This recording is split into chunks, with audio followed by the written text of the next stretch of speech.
শ্রীবাস গদাধর অদ্বৈত মহাপ্রভু নৃত্য করলেন কেন? এই অদ্বৈত মহাপ্রভু চেয়েছিলেন আজকের কলিযুগে ইনি গৌরহরির সঙ্গে নৃত্য করলেন কেন?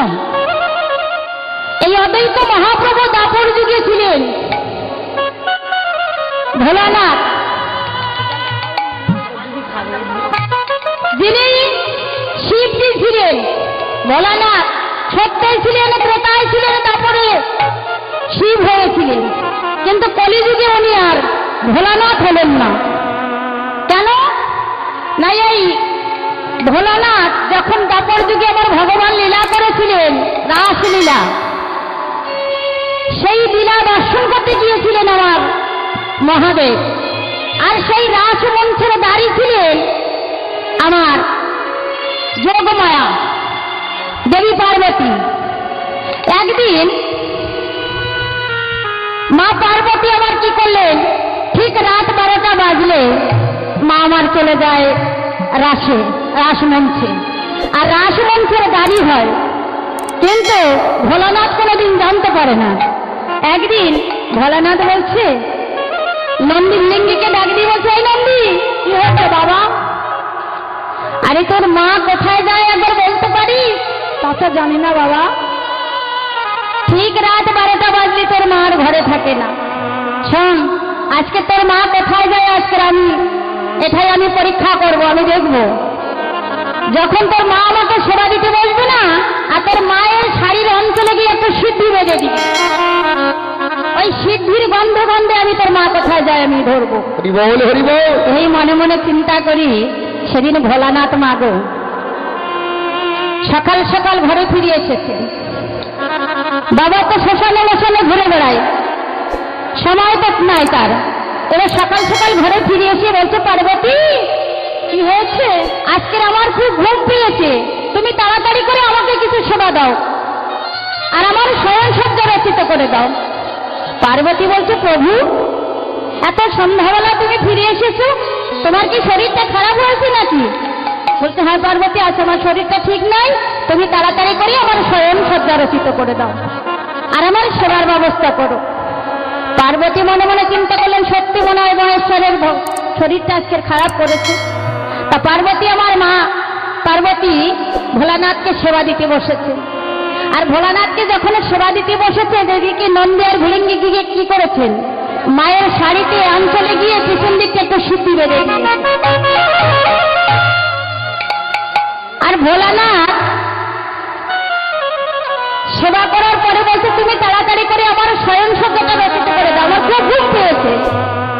বলছি, সত্য কি প্রভু আপনার আজকে খুব ঘুম পেয়েছে? বলছে, হ্যাঁ আজ আমার খুব ঘুম পেয়েছে, তুমি তাড়াতাড়ি করে আমার শয়নসজ্জা রচিত করে দাও। এখন শয়নসজ্জা রচিত করে দিলেন মা পার্বতী। যার সঙ্গে সঙ্গে আমার ভোলানাথ মহেশ্বর তিনি আমার শয্যায় শয়ন করলেন। ওরা শয়ন করেছে তো করেছে,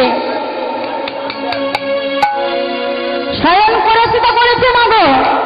জাগা মানুষ যদি ঘুমের ভান করে থাকে, তাকে কি কেউ জাগানো যায়? তা বাবা তো একেবারে নাক ডাকাচ্ছে খুব জোরে। বাবা সত্যি কি বাবার ঘুম পেয়েছে? হ্যাঁ, মা পার্বতী কি করলেন, ভোলানাথের মুখের উপরে গিয়ে কান কাপ ধরে আছে। সত্যি কি বাবা ঘুমিয়েছে? হরিবল হরিবল, সত্যি তো প্রভু ঘুমিয়েছে। ভোলানাথ আর ব্যাঙের মতন না সাড়া করতে হবে, হরিবল হরিবল। তাহলে যখন ঘুমিয়েছে, প্রতিদিন আমাকে যেতে অনেক সময় হয়ে যায়, আজকের আমি সকাল সকাল একটু রাসমঞ্চে চলে যাব। তাই এই মনে মনে চিন্তা করি, মা পার্বতী আমার কি করলেন, যখন ভোলানাথ ঘুমিয়ে পড়েছেন, মা আমার তাড়াতাড়ি করে রেডি হয়ে আজকে চলেছেন কোথায়, রাসমঞ্চে। আজকে সকাল সকাল আমি রাসমঞ্চের দ্বারে যাব। মা যখন চলেছে, আর ভোলানাথ আমার কি করেছে, পিছন থেকে মায়ের পিছু ধরে ধরে চলেছে। কিন্তু মা তো জানে না যে আমার প্রভু আসছে পিছনে। মা যখন রাসমঞ্চের মধ্যে প্রবেশ করলেন, আর ভোলানাথ মনে মনে চিন্তা করলেন, আমি যদি এই দেশে যাই তাহলে তো আমাকে সবাই জানতে পারবে, বুঝতে পারবে। তাহলে আমাকে কি করতে হবে না, আমাকে একটা গোপী বেশ ধারণ করতে হবে। আমাকে একটা গোপী বেশ ধারণ করতে হবে, শ্বেত গোপী।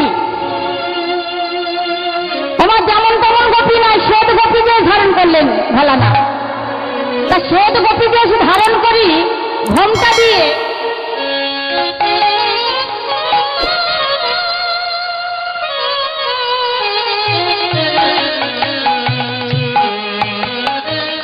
বাবা ভোলানাথ আমার ঘোমটাটা দিয়েছে গো মা, কিন্তু সব লুকানো গেলে বাবার ভুঁড়িটা তো লুকাতে পারিনি। বাবা ভোলানাথের ভুঁড়িটা তো লুকানো যায়নি। আমার ঘোমটা দিয়ে যখন রাসমঞ্চের দ্বারে গিয়ে দাঁড়ালেন, মা পার্বতী বলছে তুমি কি? বলে ও গোপী বলো। আগে তো কোনোদিন তোমাকে দেখিনি। আমি নতুন গোপী গো, নতুন গোপী। নতুন গোপী? হ্যাঁ হ্যাঁ। তা তুমি এত রাত্রে এসেছো কেন? মা পার্বতী আমার ভুঁড়ির দিকে লক্ষ্য করলেন, দেখে মনে মনে চিন্তা করছে যে এত রাত্রি এই গোপী এই দেশে রাসমঞ্চে এসেছে। তা মাকে মা বলছে শোনো গোপী, তা তুমি ঘোমটা দিয়ে আছো কেন? আমার খুব লজ্জা জানো, পর পুরুষের মুখ দর্শন করি না। শ্বশুর ভাসুর আছে? ও এখানে তো শ্বশুর ভাসুর কেউ নেই, এখানে তো একজন স্বামী আছে, যিনি জগতের ঈশ্বর স্বামী, স্বয়ং ভগবান শ্রীকৃষ্ণ। আর তো সবাই নারী। তা তুমিও নারী আর আমিও নারী। তা নারী হয়ে নারীর সামনে ঘোমটা দিয়ে আছে কেন? আমার পেটের দিকে ভুঁড়ির দিকে লক্ষ্য করে দেখতে পেলেন ভুঁড়িটাও উঁচু হয়ে আছে। মা পার্বতী বলছে, বলে ও গোপী এত রাত্রে তুমি এই দেশে কেন এসেছো? তুমি ঘরে ফিরে যাও। বলছে না না, আমি ঘরে ফিরে যাওয়ার জন্য আসি নাই। শোনো, আমি প্রত্যেকদিন আসি, তুমি দেখতে পাও না আমাকে, কিন্তু আমি স্বামী সন্তানকে তাদেরকে ঘরে রেখে ঘুমিয়ে তারপরে তো আমাকে আসতে হয়, আমার অনেক লেট হয়ে যায়। আজকের আমি একটু তাড়াতাড়ি এসেছি, তুমি আমাকে রাসমঞ্চে যেতে দাও। বলছে আজকে তো তুমি রাসমঞ্চে যেতে পারবে না। তুমি যাবে, তবে তুমি নারী আর আমিও নারী। তোমার মাথার ঘোমটাটা একটু খোলো দেখি। এদিকে বাবা ভোলানাথ যখন রাসমঞ্চে গিয়ে দাঁড়ালেন, ভগবানের রাজচক্র বন্ধ হয়ে গেছে। ভগবানের রাজচক্র ঘুরছিল, সেটা বন্ধ হয়ে গেছে। কৃষ্ণচন্দ্র পার্বতীকে ডাক দিয়ে বলছে, পার্বতী একবার পেয়ে দেখো তো রাসমঞ্চে কোনো পুরুষ প্রবেশ করেছে নাকি? পার্বতীর মনে একটু সন্দেহ হলো, এই গোপী তো কোনোদিন দেখি। বলছে ও গোপী, আরে শোনো শোনো, তুমি আমার কাছে এসো। শোনো, তুমিও নারী আর আমিও নারী। নারী হয়ে নারীর কাছে লজ্জা কিসের? তোমার ঘন্টাটা একটু খোলো দেখি। এবার মা পার্বতী আমার কি করলেন, জোর করে ঘন্টাটা ফেলে দিয়েছে। আর যখনই ঘন্টাটা ফেলে দিয়েছেন, দেখতে পেলেন আমার মায়েশ্বর ভোলানাথ। প্রভু, তুমি রাসমঞ্চে এসেছো কেন? এখানে তো কোনো পুরুষ প্রবেশ করা নিষিদ্ধ আছে। এই রাসমঞ্চে তো কোনো পুরুষ প্রবেশ করতে পারবে না। পুরুষ বলতে একজন, সেই জগৎ আরাধ্য গোবিন্দ ছাড়ায় আর কোনো, আর সবাই নারী। তোমাকে তো রাজ দর্শন হবে না।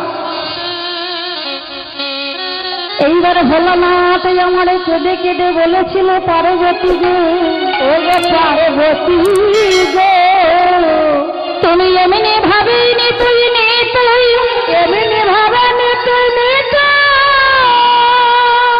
তুমি আমাকে লুকিয়ে লুকিয়ে রাসমঞ্চে রাস দর্শন করো, দর্শন করো। আজ আমি রাস যখন দর্শন করতে পারলাম না, শোনো, আজ আমি প্রতিজ্ঞা করে গেলাম, এই রাসমঞ্চের দ্বারা দ্বারাই আমি প্রতিজ্ঞা করলাম, আমি সত্যই ছিলাম ভোলানাথ, ত্রেতায় ছিলাম ভোলানাথ, তারপরে হয়েছি ভোলানাথ।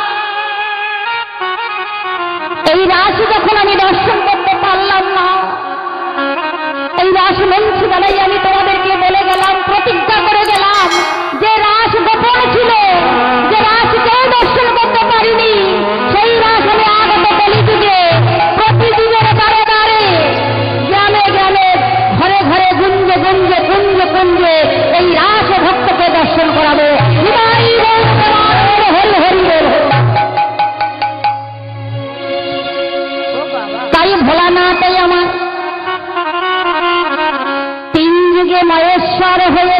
ভোলানাথ হয়েছিলেন, এই কলিযুগে আমার সেই ভোলানাথ অদ্বৈত মহাপ্রভু হয়ে গেলেন। আগে নাম ছিল কমলক্ষ। সেই কমলক্ষ যখন নদিয়ার মাঝে এসেছিলেন, মহাপ্রভু আসার 52 বছর আগে এসেছিলেন। আর সেদিন প্রতিজ্ঞা করে বলেছিলেন, কৃষ্ণ এই কলিযুগে সবার আগে আমি কলিযুগে নদিয়ায় অবতীর্ণ হব, আর তুই কারোর ডাকে নামবি না পৃথিবীতে, একমাত্র আমার ডাকে তুই ধরণীর মাঝে নেমে আস। 12টা বছর ধরে তুলসী পত্র নিয়ে সুরধনী গঙ্গায় নিবেদন করেছিল, আর নয়ন জলে তুলসী পত্র ভাসিয়ে দিতেন সুরধনী গঙ্গায়। আর কেঁদে কেঁদে বলতেন, হে প্রভু, হরি বল হরি বল,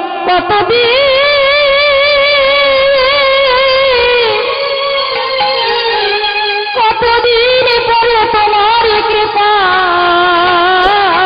হবে, ওগো দয়াময়,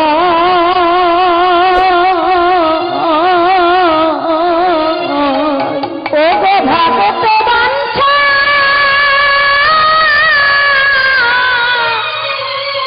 ওগো ভাগত বাঞ্ছা কল্পতরু,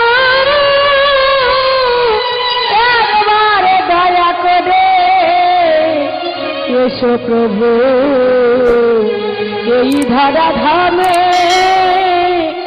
ওগো দয়া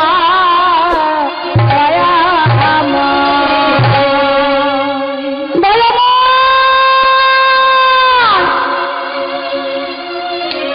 এই কলিযুগ উদ্ধার হতে সেই ব্রজের কৃষ্ণ নেমে এসলেন নদিয়ায়।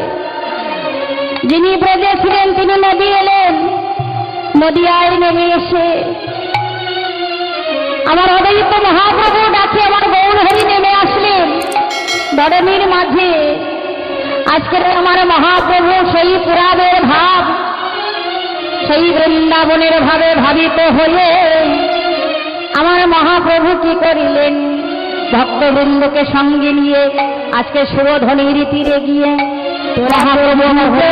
তোরা দেখবি যদি এই সোনার নদিয়া আমার সচি মায়ের দুলালিয়া তারপরে গান হবে,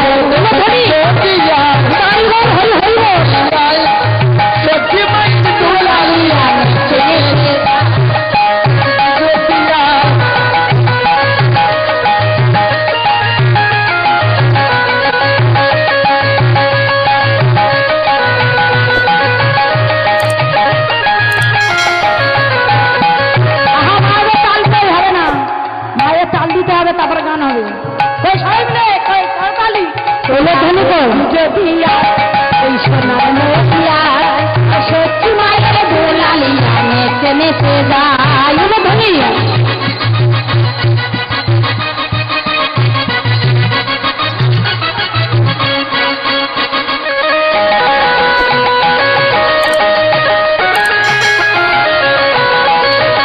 তোরা দেখবি যদিয়া ওই সোনার নদিয়া সত্যি মায়ের দোলালিয়া, তোরা দেখবি নদিয়া এই সোনার নদিয়ায় সত্যি মায়ের দোলালিয়া নেচে নেচে যায়।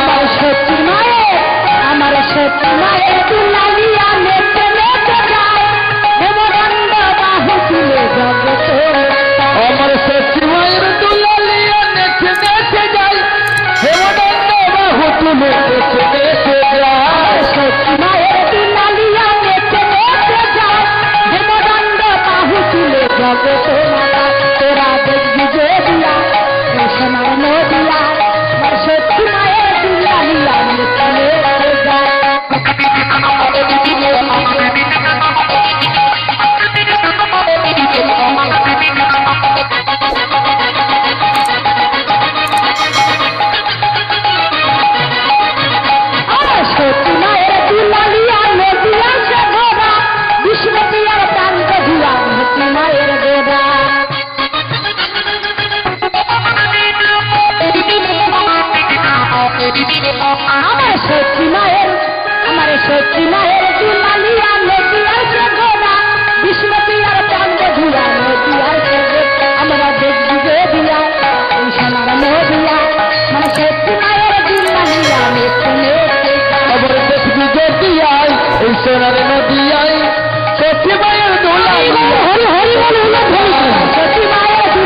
যে পরিমাণে ভক্ত আছে শব্দটা কিন্তু সে পরিমাণে হলো না, সবার হাত কিন্তু উঠলো না।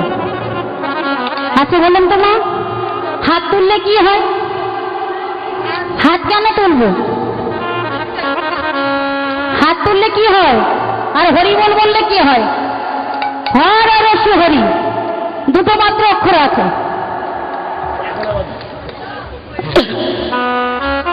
হর আর হরি দুটো অক্ষরের মধ্যে কি উত্তর আছে? হয় হরণ করে নেয়। কি হরণ করে? জীবের শোক তাপ মায়া আদি আর রীতে ঋতুগুলোর তত্ত্ব নাশ করে নিরবধি। তাহলে হরিবল কেন বলতে হবে? হরিবল বললে আমরা যে কলির জীব, এই কলুষিত জীব, ত্রিতাপ জ্বালায় দগ্ধময় জীব, একবার বললেন একবার বাহু তুলে যদি হরিবল বলতে পারি, তোদের দেহের মধ্যে যত পাঁচ ঋতু কৈতব পশু পক্ষী যারা বাসা করে আছে তারা আপনা হতে অপসারিত হয়ে যাবে। তাহলে হাত তুলব কেন? হাত তোলা মানে ভগবানের চরণে আত্মসমর্পণ করা। আচ্ছা বলুন তো মা, আজকের আমরা কোথায় এসেছি? এটা কোথায় এসেছি? যেখানে আমার মহাপ্রভুর কথা হবে সেটা হবে নবদ্বীপ। যখন আমরা বৃন্দাবনে যাব সেখানে হবেই বৃন্দাবন। তাহলে বর্তমান এখন আমরা দাঁড়িয়ে আছি নবদ্বীপ ধামে। মহাপ্রভুর কৃপা না হলে বৃন্দাবনে যাওয়া যায় না। প্রথমে গুরু কৃপা, আর গুরু কৃপা হলে গৌর হরির কৃপা লাগে। নবদ্বীপ ধামকে দর্শন করা লাগবে। নবদ্বীপ ধাম দর্শন করলে মহাপ্রভুর কৃপা হলে বৃন্দাবনে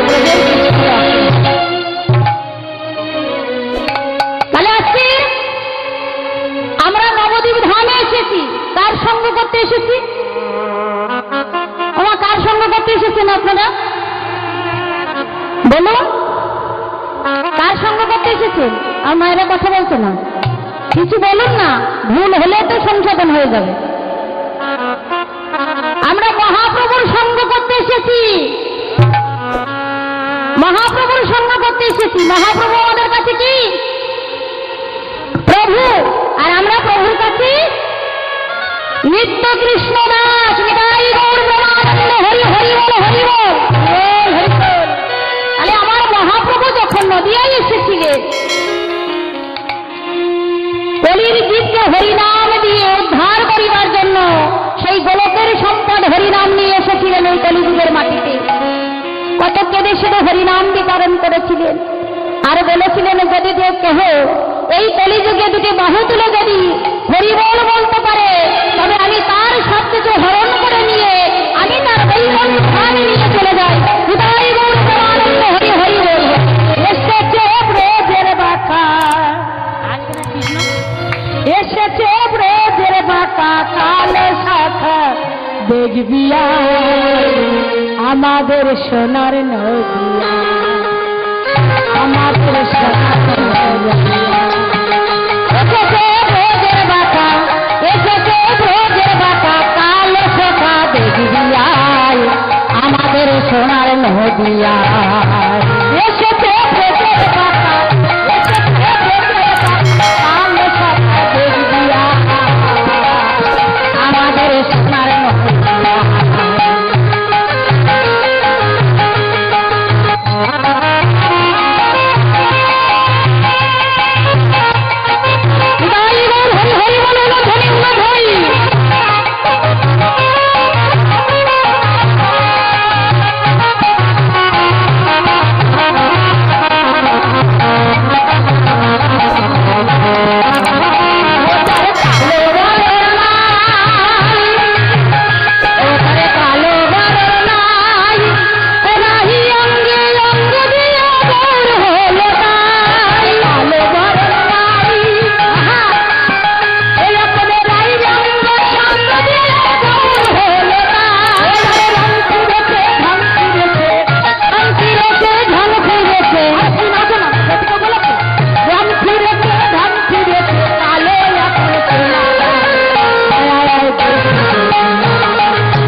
হরিবল হরিবল জয় রাধে। আচ্ছা সবার হাত কিন্তু উঠলো না, হ্যাঁ সবার হাত উঠেনি, মাঝখানে কিন্তু ধসে গেছে। আচ্ছা সবাই একবার হাত তুলে হরিবল বলুন তো, হরি দিন তো বিদায় গৌর আনন্দ গৌর হরি হরিবল হরিবল হরিবল। নামে একবারে বলে না কৃষ্ণ নামে একবারে বলে না, এই হরি নাম জপ অভিরাম, এই নাম জীবনের সাধনা।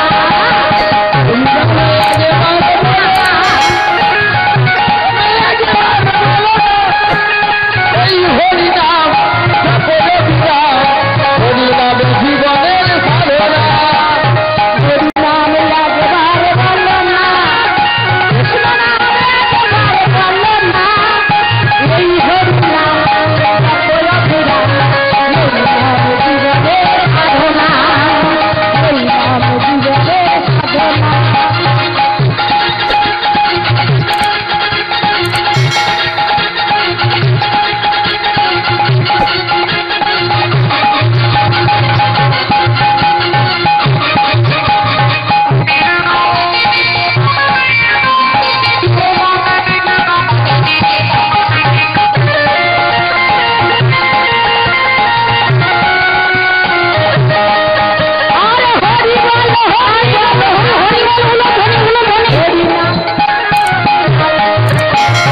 এই নাম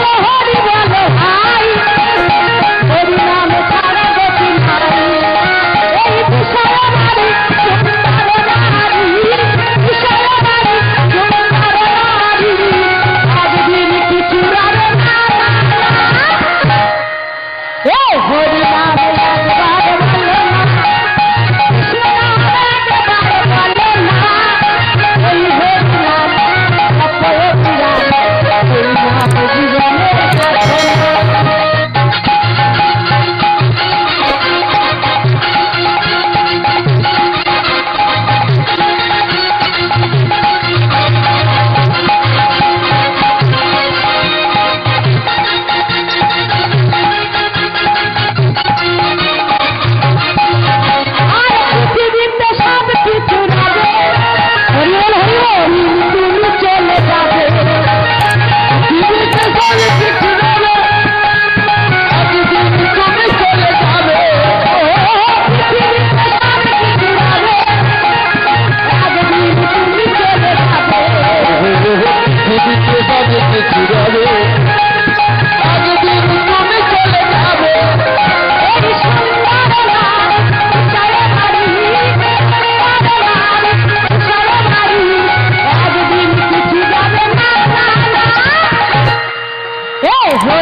তাহলে আজকে সেই অদ্বৈত মহাপ্রভু কলিযুগে তিনি অদ্বৈত হয়ে এসেছেন। জয় নিতাই জয় নিতাই জয় জয় রাধেশ্যাম। হরে কৃষ্ণ। এই হরিনাম শ্রবণ করে আস্বাদন করে, আরে রাখো না, কত ধৈর্য হচ্ছে তোমার, সময় আছে।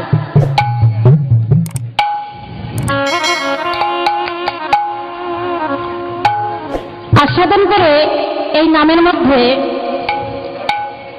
যে অর্থ দান করা হচ্ছে,